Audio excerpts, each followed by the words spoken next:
Hello, adventurers! Thank you so much for joining us today for this here adventure hour. As always, I'm going to give you a description of the adventure that we are going to go on today in the lovely, lovely city of Brisbane, Australia. And then we will dive into the rest of the cast. So, strange days, a zombie apocalypse. Could it be zombies in the Brisbane streets? Brisbane is renowned for its art pieces. You're keen to achieve high distinctions in your next university assignment, but the shoppers in the mall have taken a strange turn, as if they've stumbled off the set of The Walking Dead. Brisbane has been infected. As zombies hustle through the streets, you'll need to decide, who will you help? Who will you abandon? And how will you escape alive? Brisbane has never been so panic-stricken, and you'll need to learn the art of survival if you don't want to become one of the living dead. Dun dun dun. Beautiful. Love it. So here today, joining me on this digital stage is the absolutely lovely and delightful Christopher Healey. Chris, thank you so much for coming today. It's a pleasure. Thanks for having me on the show. And we've had the opportunity to work with Chris multiple times, and he is an incredibly talented musician, composer, um, and all around just fun person to hang out with. So, Chris, how about we start off with an introduction into who you are, what you make, and what you've been up to recently? Yeah, sure. Okay. Well, I am a classical slash art music composer, which means that primarily I write music for orchestral instruments, acoustic instruments, sometimes digital instruments and other things as well. And, if you think music that you see in a concert hall, being played by live musicians, or indeed sometimes music that you hear to a film soundtrack or what have you. That's kind of my wheelhouse there in terms of what I do.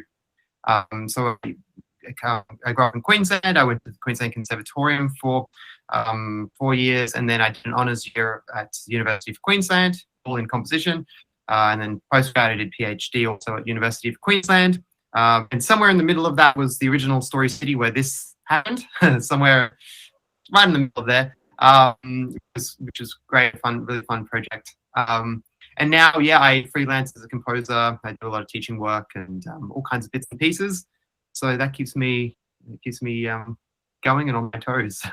Love that. And how was like last year for you? Because like pandemic was presumably over. Like so what did like last year end up being like for you? Yeah, sure. So last year was it was like the pandemic was the eye of the storm, and then last year was the bit that comes after that, which is always worse than the bit that came before.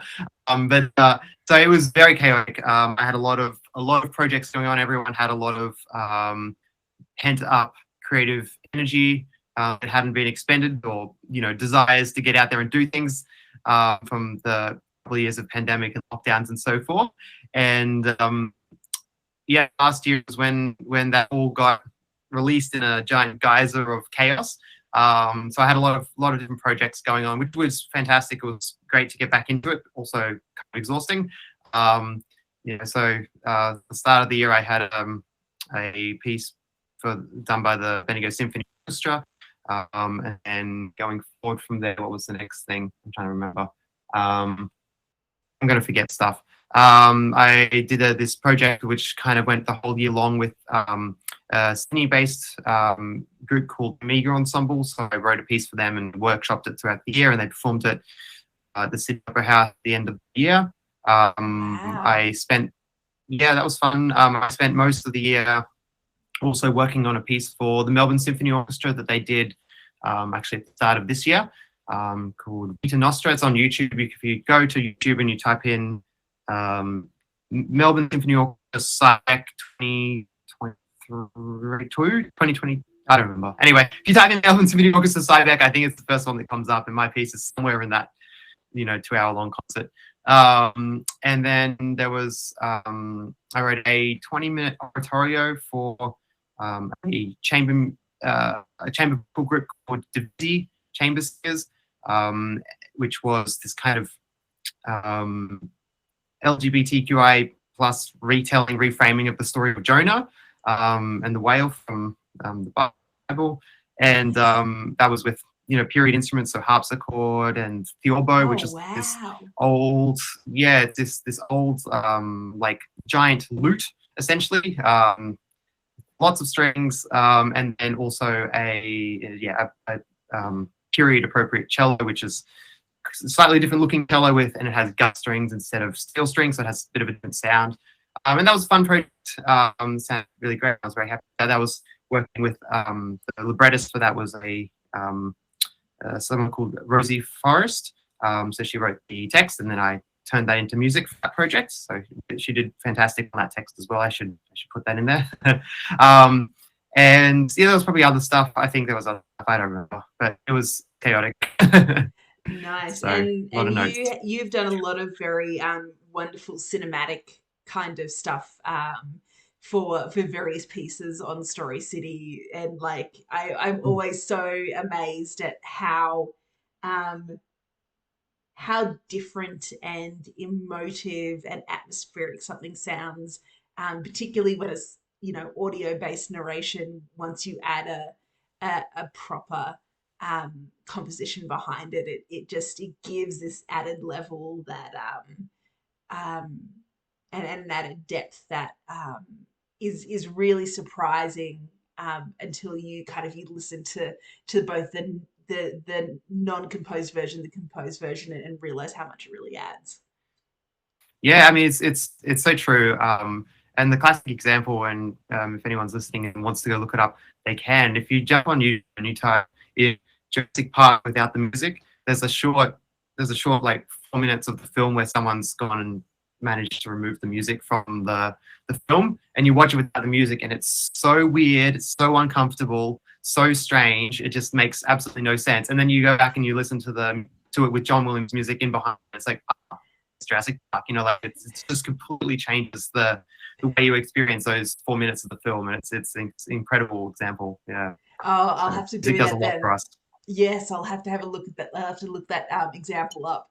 Um, yeah, it's. I remember actually, and even when I think about it, like very long time ago, would play piano when I was in like high school and through university, Mm. and I remember like taking the Alan Silvestri scores from like Forrest Gump and being able to play those on Yep. the piano and loving those, Hmm. and I think that was kind of my first kind of understanding of what that Hmm. was. Um, Yeah, absolutely. you know, Hmm. and uh, it was good that films back then would have the soundtracks that also had a lot of the scores on them. So like Forrest Gump, there was an Australian movie called The Dish that did that as Hmm. well as like the popular music kind of soundtracks that are a part of that. Although Yeah, yeah, absolutely. they don't seem to do that much anymore, though. It depends on the film, I think. It depends if it's like a contemporary setting. Often they will use pop songs. Mm, Yeah, but, or if it's in high school, like if it's aimed at young people, often they use pop songs. But then most cinematic music is other. It's mm. someone's been, or a whole team. Usually, a whole team of people have been assembled together to write the music. It's quite a convoluted. That's how those films often end up with music to them. But it's usually original new stuff that's been created for them, and in that kind of um, orchestral sound world, even though half the time it's not, actually an orchestra, it's some pre-recorded thing that sounds like an orchestra. Mm. All these kind of tricks of the trade that they do make that sound cool as it does. So Yeah. that brings me to asking you about your trade secrets. Like, how did you go through the process? Because like, how does your regular composition process vary from doing the stuff where you are composing against a film or composing against a narration, like what was in Story City? Hmm. Um, There's not a lot of difference. The main difference is just that you have a limitation. Like you have something there that it has to match. So the limitless cloud of possibilities goes from being infinite to being a little smaller. Still pretty broad, but you have a smaller set of choices as to what's going to make sense in terms of telling the story, which I actually really like. I like having that there because sometimes the cloud of infinite possibilities is slightly overwhelming. And it can be hard to find the thread that you want to traverse through that. Whereas when the possibilities get collapsed, when that the emotion of this is it should be suspenseful or it should be whatever it should be. The choices of what you can do get smaller, and then you can just play within that particular sandpit. Actually, I enjoy it. It's easier in some strange way. I found the same thing with the oratorio I wrote last year for Divisi and Ensemble Ancien. It's the same thing. There was text there, which I love working with text for that exact reason. Like once the text is there, it just narrows your vision, and like you almost have to think as much about things because it's just obvious what you should do in some strange sense. Things become more obvious. So I like that. Nice. I enjoy that a lot. Hello, Brett. Thank you so much for joining us on the stream. Hello. Can you hear me? Have I connected properly? You have indeed. So, Great. Brett, this is the lovely Christopher Healey. He is a musician and composer, and we were just talking about his process behind composing orchestral works versus composing specifically for a film or for a narration, like something like Story City, and how that kind of changes the process. Very cool. A little bit. To give you a bit of background, Chris, Brett is a muso himself. He runs an a cappella group here in Canada, and they recently, a couple of weeks ago, ran an a cappella festival, and so they do a lot of a cappella arrangements as part of all of that. Mm-hmm. Oh, fantastic. Yeah. That's amazing. What's your group called, sorry? It's called 6 Minute Warning. Kind of a pop and R&B a cappella group. Very cool. And Chris was telling us about the now in my mind I'm saying opera, but that was not the word you were saying, Chris. Oratorio. So it's like an opera, yeah. but without all the acting and stage stuff. They just stand there and sing. Yeah. So And so how did you end up getting involved in that? Because you said that there was someone else who was doing the lyrics, and then you were composing on those lyrics.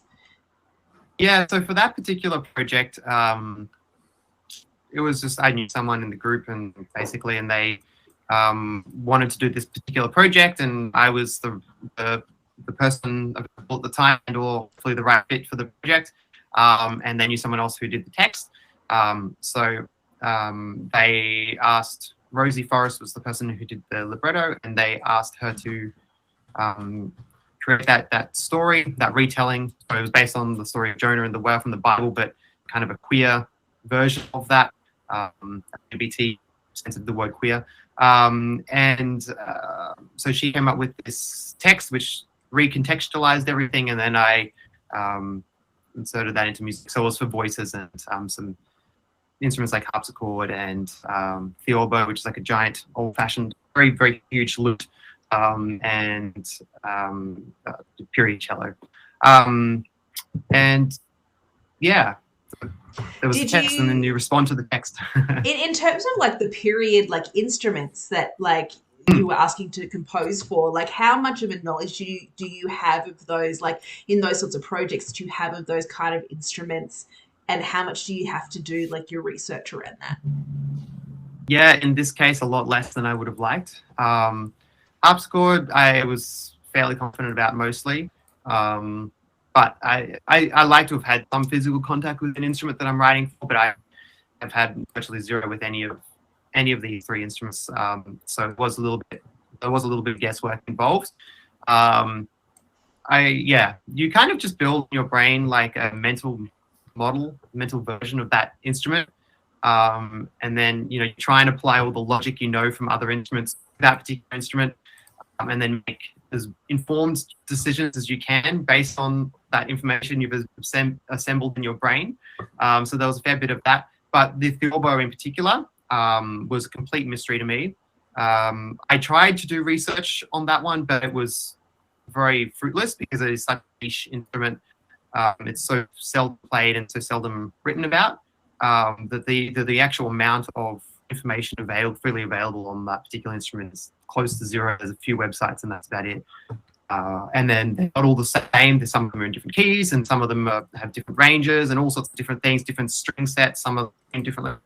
So it was kind of like, well, I don't know. I'm gonna make it my best educated guess here, and then we'll just have to problem solve with the performer when we get to that stage of the process, which is what we did, and mostly it was fine. They tweaked a few things here and there, but it worked fine. So I was happy enough with that. There you go. You have that, folks. We've got an eminent now expert here in the harpsichord and other obscure instruments. If you require anyone, please contact. I don't think I would say expert. No. Please don't contact me. No, please. It's fine. Go on book and type in harpsichordist, theorbist, or whatever, and talk to them, because I'm not the expert. I just made an educated guess, and it didn't go horribly wrong. So that was good enough for me. One person who has made an educated guess. You can contact exactly. And if you want to know about my educated guess, by all means contact me. But I'm not an authority on the source, any stretch of the imagination. No. Wait, how do you spell the name of this instrument? THE. Oh, hang on. Let me make sure I spell this right. One of those words I need to see written down. THEORBO. Okay. THEORBO. Yeah. Okay. Yeah, it's a quite unique looking lute. So it's got a very long neck because it's got these this extra set of usually 8 bass strings or 7 bass strings. So it's quite a low. It's basically, you can think of it like a bass with extra strings in some sense. They're usually pitched in the key of A, which means it's kind of their low register is an A, and the strings tend to sit particularly well in that key. But there's some in G as well. There's, as you can see, there's a very number of strings, but sometimes it's around 15 usually. I hope I'm getting this right, because it was several months ago that I wrote it, so I may have been misremembering this at this point, which is why I said talk to a theorbo player, not me. But it's a really fascinating instrument, beautiful sound. But there's also a lot of it's a whole history and tradition to how it's used and how it's performed and how they even read the music they have. They have their own custom tablature that is often used. Oh, really? Which I know nothing about. And I wasn't even going to attempt to learn that because I was just well outside of my well outside of what I'm able to do at the time I have available. But fortunately, they read music, so it was totally fine. It was all good there. But it's fascinating. Worth looking up. Have a listen. So I'm interested to know, because I know that like composers kind of vary into different camps, where you'll have some composers who are very skilled at playing a bunch of different instruments, and then you have other composers who very rarely touch an instrument but compose digitally. Do you have a camp that you are in? No, I don't know. I'm somewhere in between the two, maybe. I'm certainly not a virtuoso on any instrument by any stretch of the imagination, unfortunately. I'd love to be.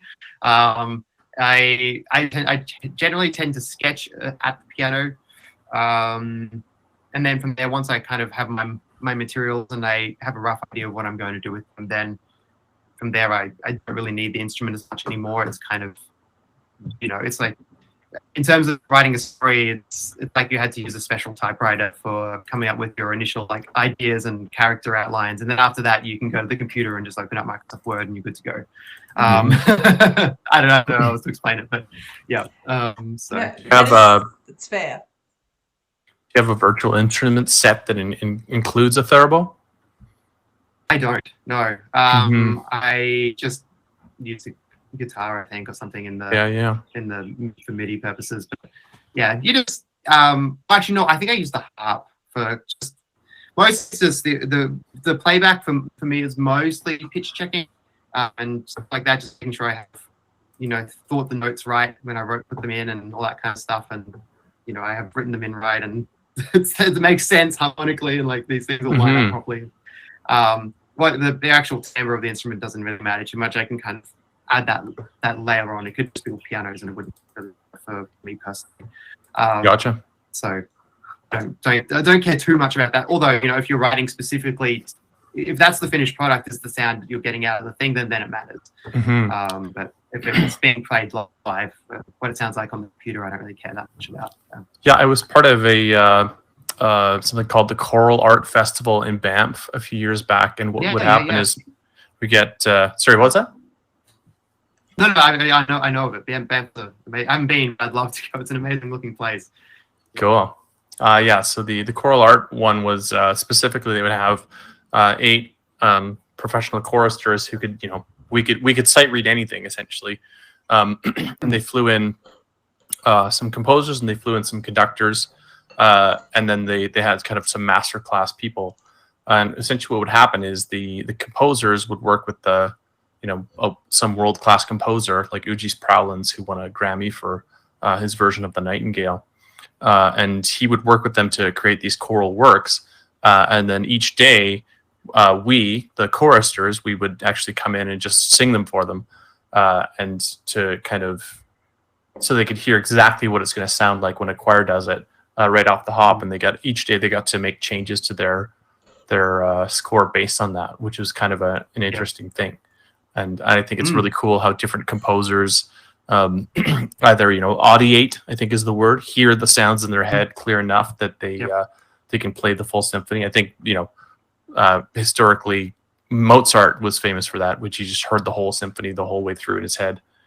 And then some other people, it's like they prefer having the computer play it for them to give them that structure. That's cool. Yeah. I mean, I don't. It's a mysterious thing. We'll never really know what people were hearing inside their head or not.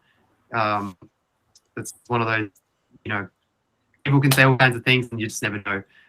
But you do get your own intuitive sense of what things are going to, how things are going to go, how they'll sound, how they'll look.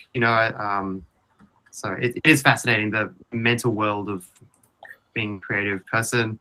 It'd be the same with the story writing. Well, how people, when they're writing their story, how are they imagining it in their brain? Are they actually like seeing it unfold like a movie, and they're just kind of dictating what they're seeing into words, or like is it some other process that's going on there? Are they hearing it just as dialogue? There's all kinds of like we all hear and process information in different ways, which is quite fascinating.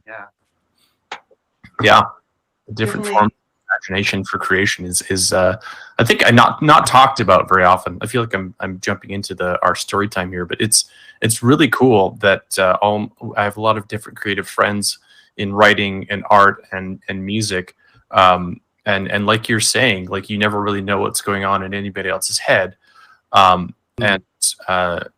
like some people see like a structure. I assume Bach would have seen structure more than heard music, because it's just like it's an interweaving of structure. That's the interesting thing about Bach though, is that the thing with Bach though is that he was just such an incredible improviser.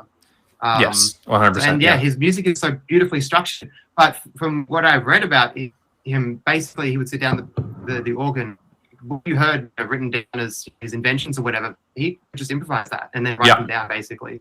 And so like his brain is just doing all of that. How much he's thinking about, like, okay, here's my. If he's writing a fugue, maybe it's different because there's very specific components there. But I don't know that music. You just know. Is he just so much of a genius that it just happens by accident, basically? And maybe he was. It wouldn't surprise me. I play a fair bit of jazz piano, and in improvisations, I can do it in 2 methods. If I want to outline the structure of things, I know I can sort of think of a pattern I want to create with my hands and play through, and alternatively just be like, I will play something in my head and then I will just replicate that on the keyboard. And they're both they create very different sounds and very different experiences for me and the listener. Yeah, it's very cool to think what different types It's strange. people produce. It's strange how our brains change things in all and sorts of weird ways. Yeah. yeah, and I'll have friends who claim that like the characters are there fully formed and they dictate where the story goes, and that has like never been my experience as a writer. Like I'm No, always yeah, the one who has to like plan it out in my head, and the characters do what I want them to do. Like you change things based on like would this character, like you do form like a character, and would they or would they do X, Y, and Z thing. But it never felt like the characters were just like talking out of me in the way that like, you know, Brandon Sanderson talks about writing his books, or my friend Izzy Stevens talks about writing her books. So yeah, it's like that's makes me think of the because Brandon Sanderson has that podcast on writing. I think it's called On Writing, maybe. I don't remember. But I remember they listened to an episode of that where they're talking about what they call, you know, pantsers and plotters. So pantsers, the people, you know, writers or creatives that fly by the seat of their pants. They just kind of make it up as they go. And then there's the people who need to sit down and stop everything. And then they basically, you know, it's just turn their pot into like an expanded version, which is the book.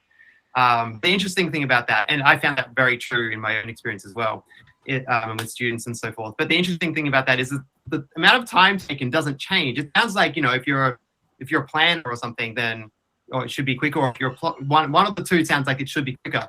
But what ultimately happens is if you're someone who just sits down, makes up as you go, then at the end of your project, you have a draft. You have to go back and do a heck of a lot of editing.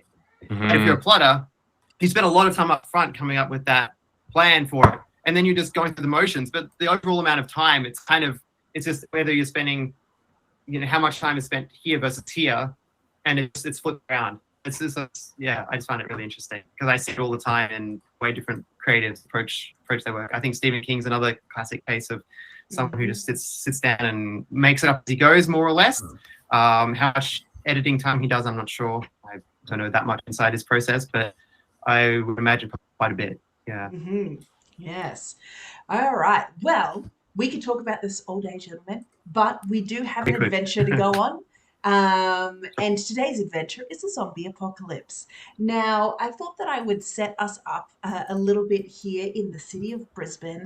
We are by a sculpture which is called Gestation, which is this lovely little golden sculpture right here in the Queen Street Mall. I also thought I might just bring up a nice kind of a bigger version of that so that we could get a nice kind of look at it there. You can walk through it. It's a interactive sculpture, which is where this little kind of girl comes into the mix here. But as per usual, Brett and I will pass the baton in terms of narrating the story. Chris, did you want to potentially be one of the voices in the story at all? You don't have to be, but I always like to offer. I can give it a go. Narration voice, I will warn you, however, it's like a gay version of David Attenborough. So it's up to you whether that's what you want. Perfect. Yeah, that sounds brilliant. I am on board with that. What? Yeah, I'm supposed to. You have to cue me something as we go. Yeah. We'll work it out. Yeah. So I think we have a you, the person who is the adventurer, and then we have a little girl. So maybe Brett, if you want to take the narration for this first chapter, and I'll take the little girl, and then Chris, you can be the adventurer, the voice of the adventurer. Okay, sure. So yep, got it. Beautiful. Wait, and now with the dialogue tags, is that going to? That'll be Brett. Brett will do those. Yeah. Okay. Sure. Can we? Is it possible? I don't know if we can stream any audio, but I clicked through this and we get a bit of his music, and there's no actual narration in it. Let me just, because I added it to the other one, but if I just add it in here as well, media source, add existing music track. So let's listen to a little bit of Chris's music composition.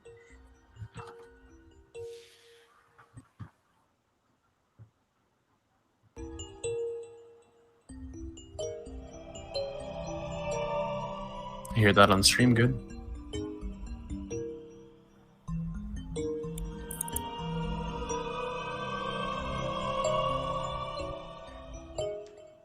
very creepy music box is gonna kill my family vibe.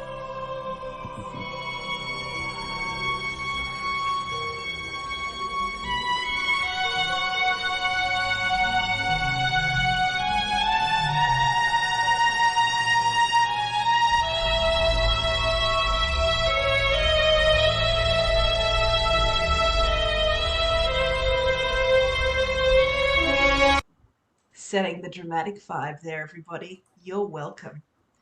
Very cool. Mm-hmm. Lots of good stereo field that you've created there. Yeah, Really well done with that. I can kind of like turn the volume down a little bit, and we can kind of have it playing in the background if you want there, Brett, while you're doing the narration. I think that's a great idea. All right, let's give it a shot. I'll listen a bit to see what the balance is, but yeah.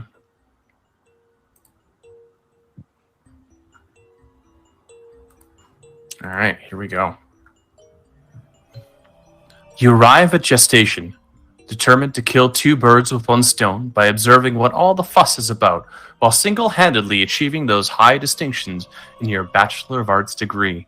Who said uni life was stressful? People stream around you, stumbling, limping, arms flailing by their sides. Moans and groans emanate from their throats. Their feet drag behind them. What's all this noise? You want to tell the shoppers to go home and take a foot bath if they can't handle the Myers sales. Then you see blood dripping from their faces.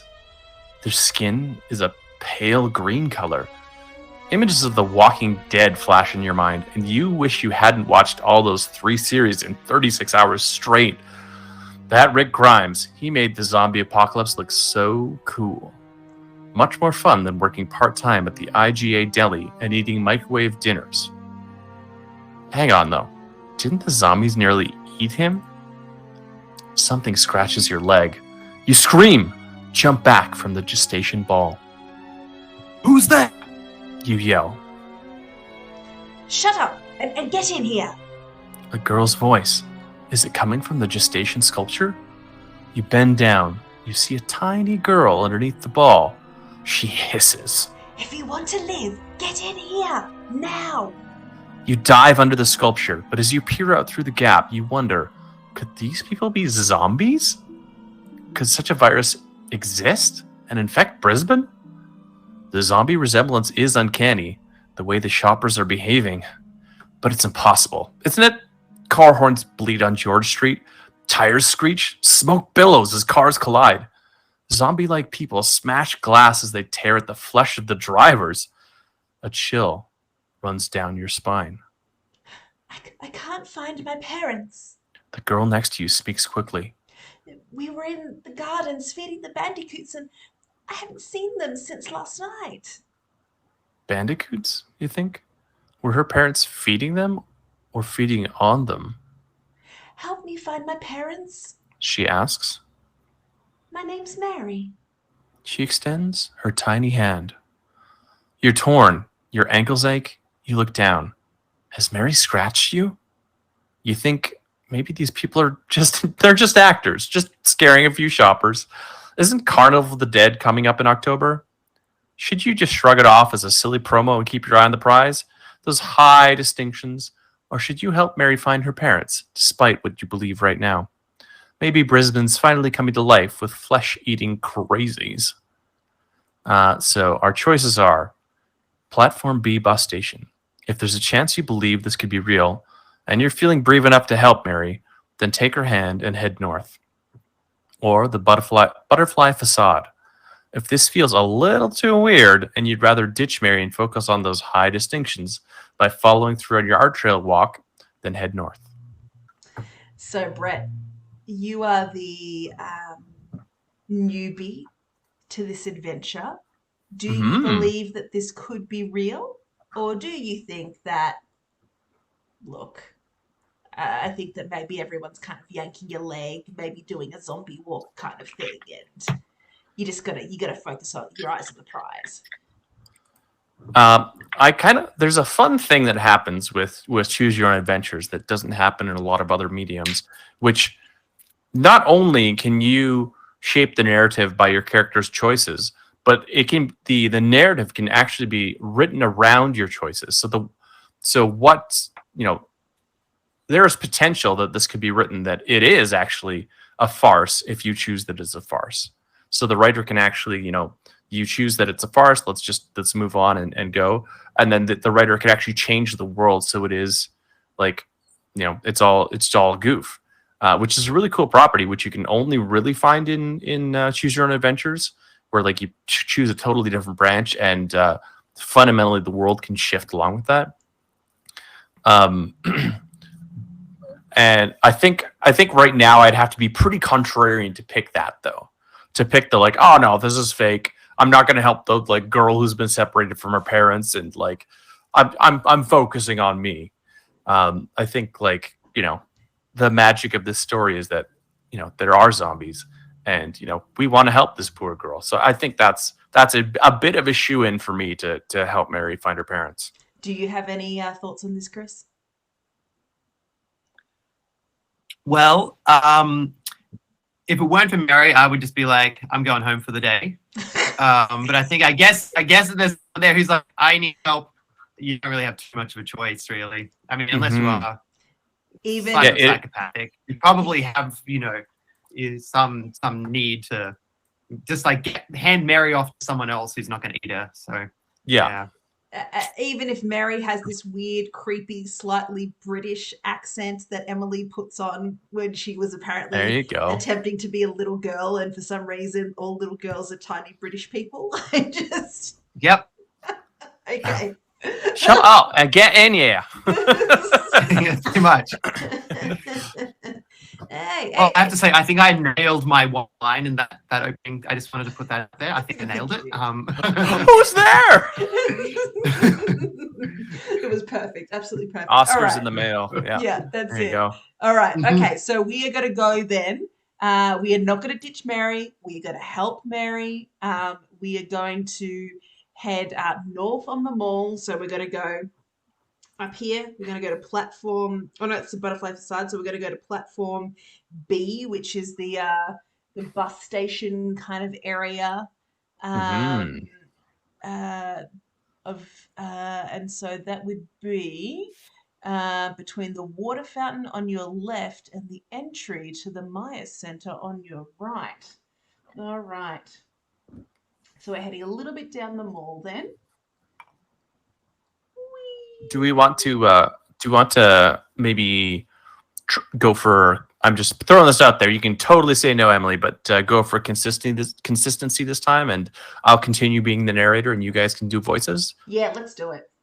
Okay. Yeah. Let's do it. All right. Let's get ourselves to this busway first, though. So we're kind of coming to the.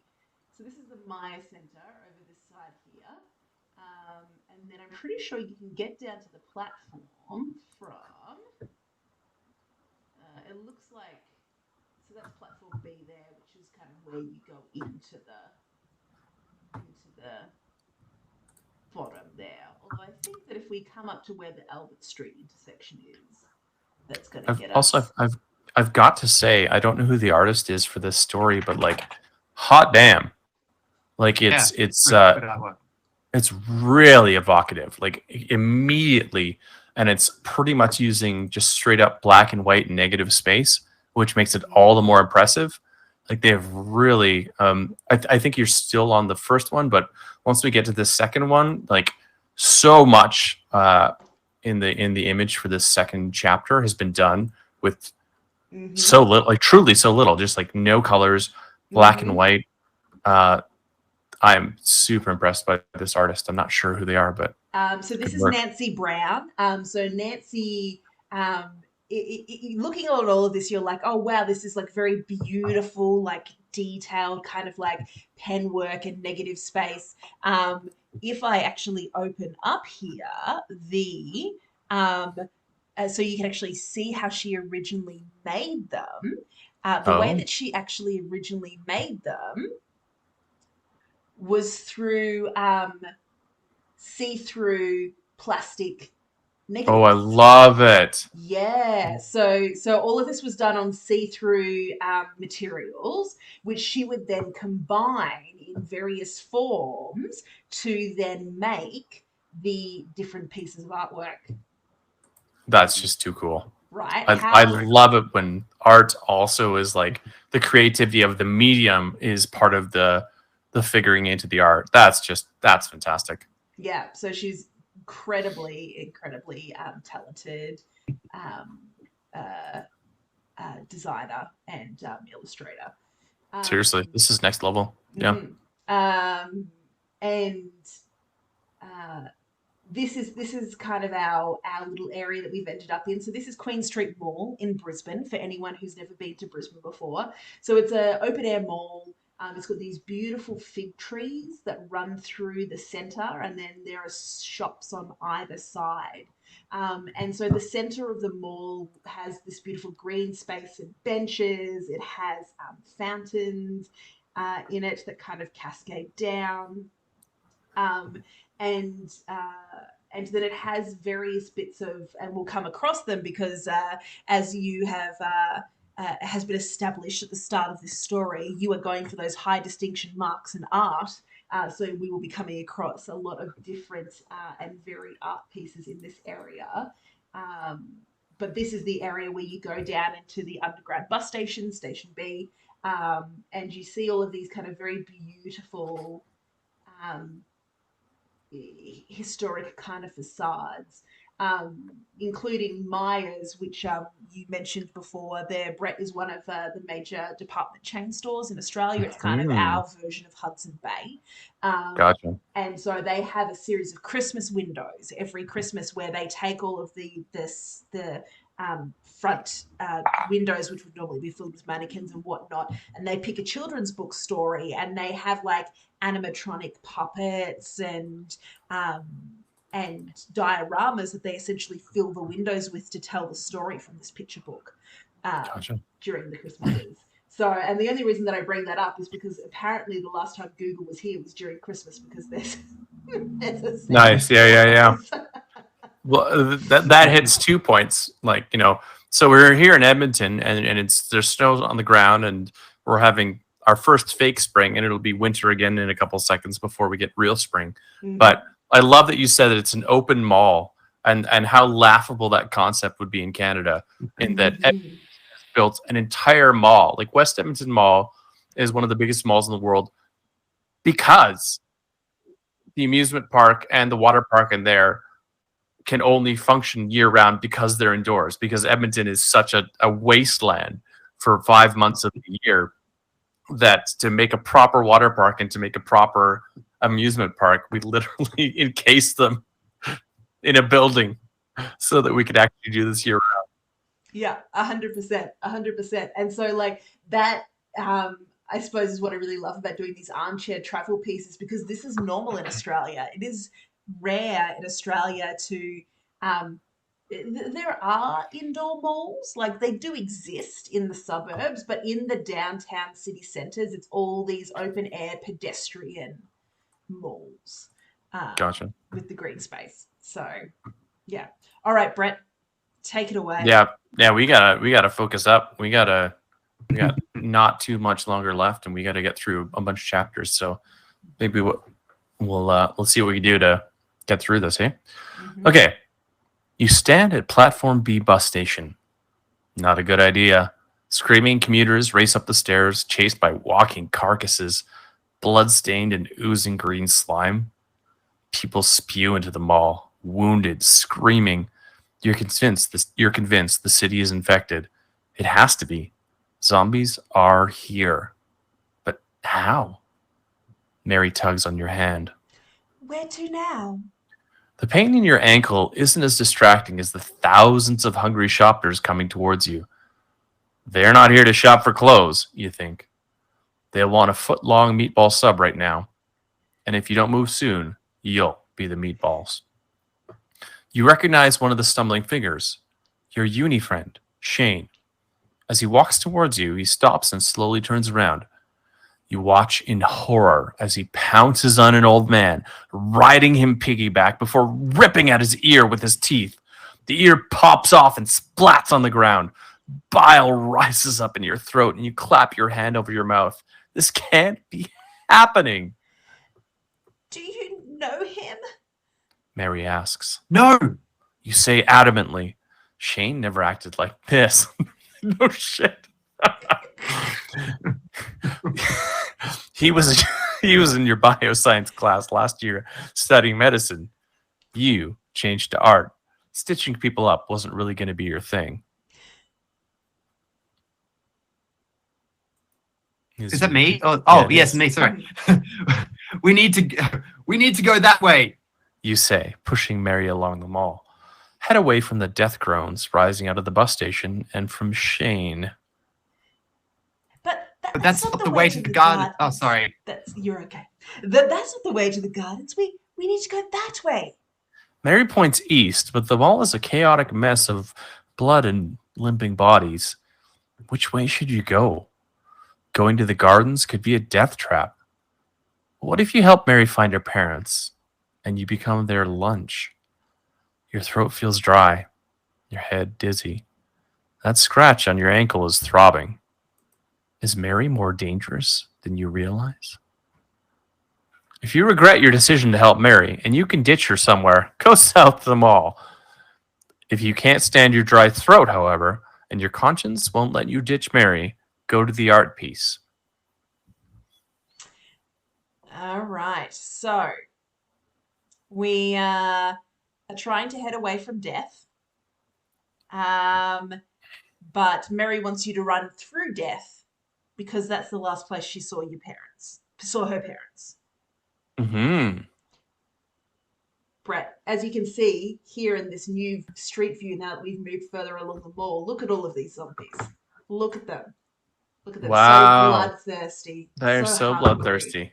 Mm-hmm. Mm-hmm. Yeah. I wonder why some of these are blocked out. Like, I wonder if you can go into Street View and block out You faces can. if you're You one of the 100% people. can do that. Really? Yeah. Oh, interesting. Mm-hmm. Or maybe they a couple of these people might be minors, and so they just automatically do that as a thing. Maybe, I don't know. So we should cut our discussion pretty quickly and get to the next chapter here. Mm-hmm. So, thoughts? I mean, I'm 100% on board to help a small helpless child, even at the risk of my own life. I feel like that's the way to go here. Mm-hmm. Helping Mary is the way to go. Yep. Yeah, I think so. I think poor Mary, you now that you know how bad things are, and that your former friends are taking down old men, meatball sandwich style. We should probably, we're doubly in it now. Yeah, and especially since if we're going meta here, if we got this scratch and we're turning into a zombie, and that means Mary's a zombie. I mean, give everyone a good last half an hour of life here, right? Let's be good people while we can. Mm-hmm. Exactly. All right. So we are then heading to Charlotte Street. So we are currently in the mall. And I might just Albert Street to Charlotte. Beautiful. Down. I might just plow ahead while you're figuring that out, Emily, if that's okay. Sounds perfect. Okay. I'll take Mary until you're ready. This art piece looks so good you could lick it. You squash your face to the window. Water, you groan. I need water. Mary has followed you, but is fast losing her patience with your crazy behavior. Are you turning into one of them? You swing around. An old man dressed in torn clothes speaks to you. No, not at all. You say, jerking away from the glass. I'm a student. Well, that says it all, he says. Look, kid, if you want to be a hero, stay here. If not, follow me. I've got ways to stay safe in this city. Places to keep me warm at night. You know what I'm saying? And I'm heading back to him. He starts to head south on Charlotte Street, nearing George Street. But wait, there's more people streaming around you. Men and women in their early 20s maybe, dressed in a city chic, crying, running, but they look healthy. And where are you going? You call to them. One girl stops mid-pavement. My friends, our friends, they're trapped by monsters in our building. She looks at you as if you're wearing your underpants over your clothes. We're going to help them, of course. You recognize the girl. Hey, you were in my class. You say. Bioscience? Last year, remember? A flicker of recognition. Yes. She says. So were you the morons that let this virus out? Because we've had students leak a flesh-eating virus. They did this to our city. You feel a pang of guilt. Sure, you had nothing to do with that, but should you help? Can you walk much further? That scratch on your ankle is throbbing now. The old man calls from the street corner. Helm, here I come. He knows his way around the city. What if he has a safe hiding place till this all blows over? Do you follow your guilt trip and follow the group of interns? Or follow the old man to his safe hiding spot? So just bringing this up here because so the waterography piece of artwork is actually in this section just up here, and so you Gotcha. can't really see it because of the trees, but this is what the artwork looks like. So the glass Oh, cool. in there is all beautiful. You can kind of see little like pieces of it just there, but all beautiful ripples within the panels there. Love me some water. Love me some water artwork. So we seem to be talking about, we're not talking too much about Mary here. Oh, sorry, actually the prompts are a little more clear. So for the guilt trip, it says Mary is still trailing you. And for the safe hiding spot, it says whichever way you go, Mary's not going to let you go so easily, and she'll follow. She'll also be safest there. So the Parliament House move is for safety of Mary, and then the Neville Bonner building is if you want to see if we can save face with the group of interns. Yeah, I mean, like, I think that we've done everything for Mary at this stage, right? And I think that to go into danger with some people who are trapped in a building, even if, you know, other students from your past class may have been responsible for letting this virus out, like, we're in this for Mary now. She's the only reason we've stayed this far. So I think that we need to put her safety ahead of anything else, don't you? I think so too. I mean, there's, you know, does our character know how zombie apocalypses work? Because if you go to a safe house, you're doomed. You know, like that's not the right choice. You know, like action is success. I think it's even one of the rules from Zombieland. I can't remember all of them. I know cardio is number one. But somewhere in there is like keep moving, right? Like I'm sure one of the rules is keep moving, and going to a safe hiding spot is not keeping moving. So I am all in it for Mary, but I'm also all in it on getting shit done. All right, okay. So we've got to vote for either side. So you're like, let's go and get shit done with this group of interns, and I'm like, let's hide in a hole. You are the deciding vote here, Chris. Well, I'm gonna say that my character actually secretly has a crush on the other person, so he's gonna follow her anyway. Nice, so that's nice. Ooh, yeah. I love that. He's got other motivations we don't know about. I love adding that flavor. That's really cool. All right, let's work with that. All right, let's do this. Especially since you are voicing that character, you get to make that call here. You do. All right, so we are. It's gonna end horribly, but that'll serve him right. All right. Just follow your heart. All right, so we are heading here, closer to the river. The William, I'm pretty sure this is the William. So that's the Neville Bonner building. And then I think the Neville Bonner building is this guy here. Gotcha. This one. This used to be where the Science Museum was, I'm pretty sure. Back in the day. I'm gonna keep plowing ahead on the story here, Emily. Do it. So which TP are you on? I've lost my page. We are on 8. TP 8. Okay. Help her! You are standing at the Neville Bonner building inside a spiral nest out of the front. A girl grips onto the dangling metal chains, zombies clawing at her feet. The girl you recognize pushes you forward. You've got to help her! But how will you traverse the opening divide without slamming into the courtyard below? You judge the distance between the building and the drop. It's been forever since you scaled Kangaroo Point cliffs, all of a few meters, secure with ropes and harness. You flex your arms, and the tingle surges through you. Excitement? Anticipation, perhaps? No. It feels like cold fluid running through your veins. Maybe it's that scratch Mary gave you. You stand on the platform edge, eyes closed, and jump in the direction of the swinging net. With superhuman strength you've never experienced before, and such nimble fingers. Is it all the doodling you've done in the uni lectures? You find yourself gripping onto the steel net and look below.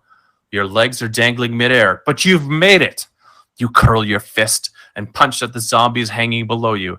One zombie falls, and the next one splits open on the pavement below. You are doing this. You are punching at them, and they're flying through the air, descending to their death. The group cheers as you hoist the girl onto your back, crab crawl back down the net, and leap off to hit the pavement below. You drop the girl to the pavement where she staggers towards her friends. Rick Grimes, eat your heart out. Heart out. Eat. Suddenly you're hungry. Too hungry. The people around you are starting to look like fresh hamburgers made to order. Mary extends a helping hand. Oh, that could be juicy. My parents, she says, delighted. I know you can save my parents. Your head swells with the continuing applause from the interns, but you can't stop there. Mary expects similar heroics from you. Let's go, you say. Adrenaline buzzes through your veins. You can do this. Follow Mary as she takes you to the tree behind the QUT sign. All right, so there is no choice here. We are continuing to the next chapter. Yeah, you are being forced. I was trying to get us as close to the Neville de Bona building as possible. So this building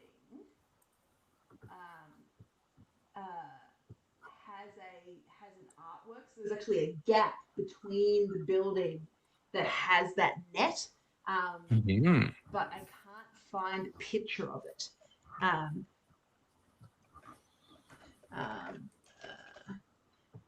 Bona building net. Do you mind if I keep reading here? There it is. So that's the net that they were talking about. Oh. So it's a piece of artwork that's off the side of that building. I love that the U of the story has used their emerging zombie strength to do heroic deeds.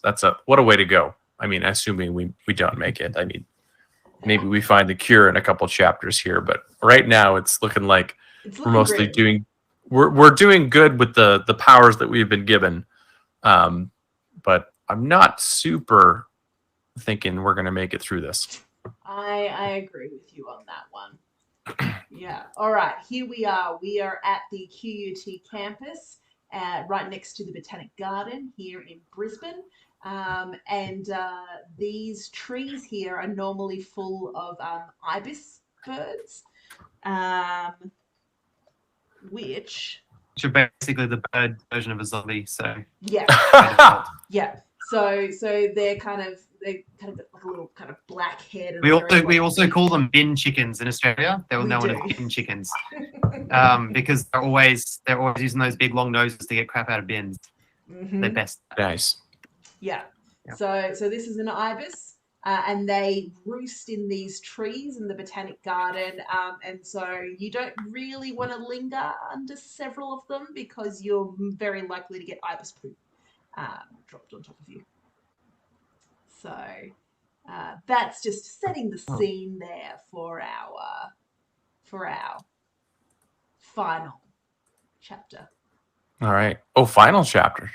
Ooh, you know more than I do here, Emily. All right, let's give it a go.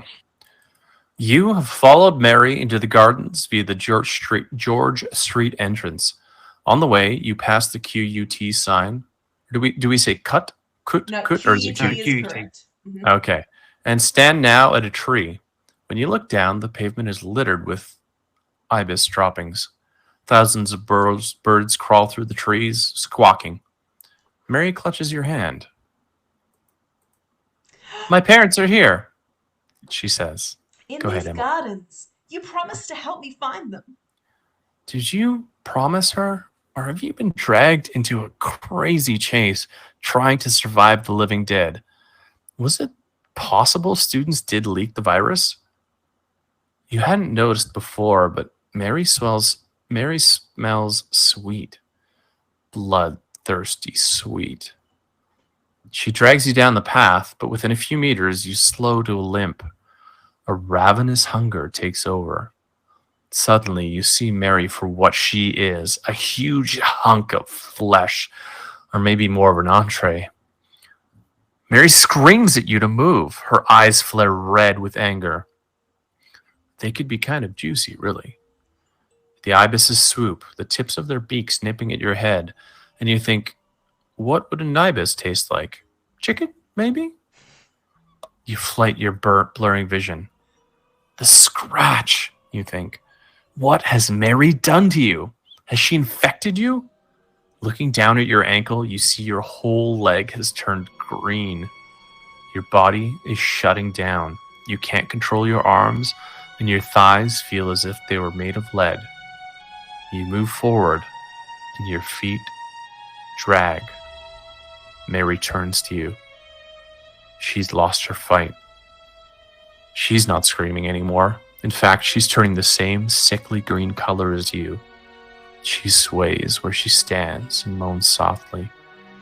You stagger towards each other, your brains shutting down, instincts to eat flesh taking over.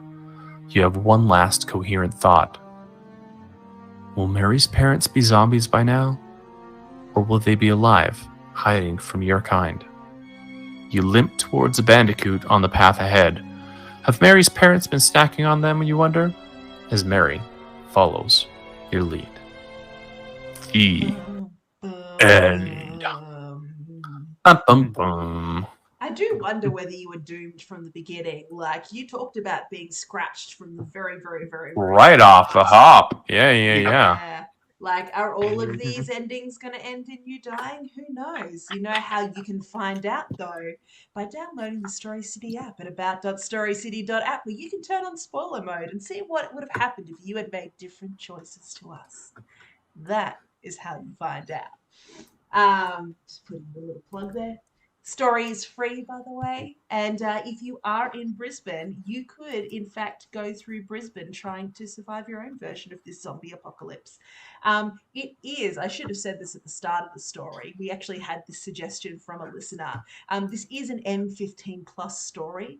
So it does have gore in it. It does involve people trying to stab other people with stilettos and eating brains and piggybacking on old men and eating their brains out.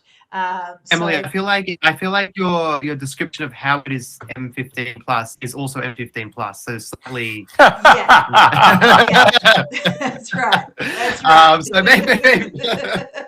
Yeah. One, give the warning at the top of the podcast, Emily. Two, maybe not be so graphic with your description. But there we go. Some interesting things for you guys to consider there. So in the first in chapter, you had a little bit of Chris's lovely music composition there, and then I also found it for our last chapter there as well. Very eerie, very creepy, definitely zombie apocalypse worthy. Cool. Mm-hmm. Thank you so much, gentlemen, for joining me on this zombie apocalypse adventure. For anyone who is interested, we run this every week with a new creator every week. And so next week is with our wonderful author, Meg Van, who wrote a a heist or thief story set in the Woolloongabba area of Brisbane called The Great Gabba Mystery, where you are a private detective trying to solve a theft. And talking about at the start of this whole adventure, you were talking about, Brett, where like depending on the choices that you go down, it results in like very different stories with very different genres.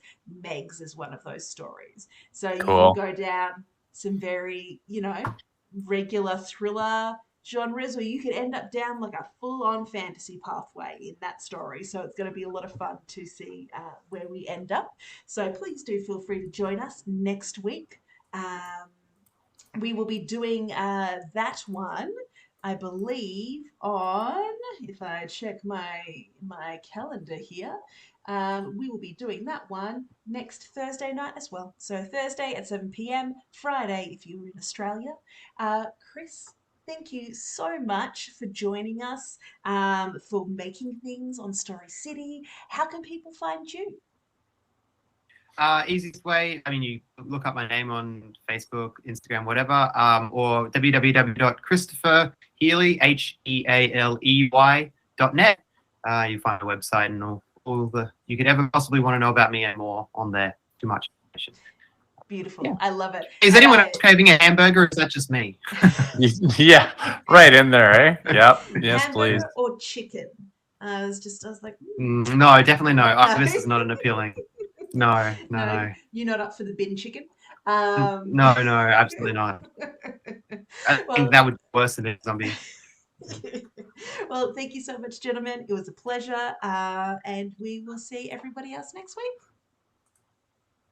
Bye. Thanks so much.